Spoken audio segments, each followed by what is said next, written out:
صلو علی الحبیب صلی اللہ تعالی علی محمد صلی اللہ علیہ وآلہ وسلم۔ یکم محرم الحرام بہت عنقریب ہمارے درمیان ہوگا۔ یکم محرم حرام زندگی بھر کی مصیبتوں سے نجات کرتا ہے۔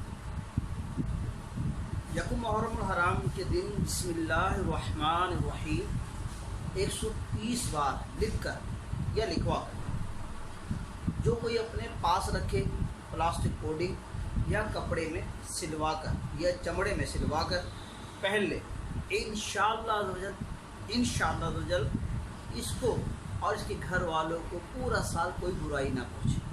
پیارے اسلامی بھائی، یہ بات بتائیں اور انشاءاللہ تبارک و تعالیٰ اس کا فائدہ ہوگا۔ 130 بار بسم اللہ الرحمن الرحیم یکم محرم الحرام کے دن ہم نے انشاءاللہ اس کو تحریر کرنا ہے۔ دوسری بات، جو عاشقان اہل بیت ہیں ان کے لیے ایک بہترین اصال ثواب کر سکتے ہیں۔ اہل بیت اطہار اجمعین کے اصال ثواب کے لیے دعوت اسلامی کا 3 دن کا مدنی قافلہ انشاءاللہ عزوجل خیر پور جا رہا ہے۔ بہترین اصال ثواب کا ذریعہ ہے، تہجد وہاں ملے گی، اشراق وہاں ملے گی، چاش وہاں پڑھنا نصیب ہوگی۔ جب آپ سفر کر رہے ہوں گے تو اس وقت آپ کو اہل بیت اطہار اجمعین کی یاد آ رہی ہوگی، اس وقت سفر کیا جب کہ آپ کے نہ پانی تھا، بہت سارے مسائل تھے، لیکن آپ کے ساتھ بھی مسائل نہیں۔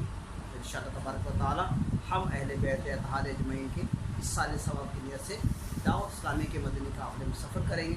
آپ کے علاقے سے انشاءاللہ 7 ستمبر بروز ہفتہ بعد نماز عشاء انشاءاللہ ہمارے آپ کے علاقے سے روانگی ہوگی، اور اس کے اخراجات بھی بتاتا چلوں۔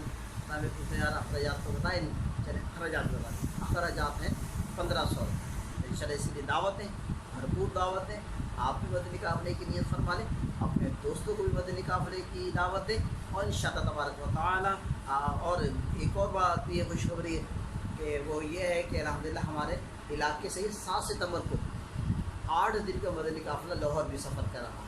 تو عاشقان رسول جلدی رابطہ کریں۔ اللہ تبارک و تعالیٰ ہمیں مدنی قافلوں کو مسافر بنائے، اور جو ہم نے اصال ثواب اتنی اصال ثواب کی جو نیت کی ہے اہل بیت اطہار اجمعین، آپ سب معاشرہ سے محبت کرتے ہیں تو آ جائیے، مدنی قافلوں میں سفر کیجیے۔ اللہ تبارک و تعالیٰ ہمارا مدنی قافلوں میں جانا قبول فرمائے۔ صلو علی الحبیب صلی اللہ تعالی علی محمد صلی اللہ علیہ وآلہ وسلم۔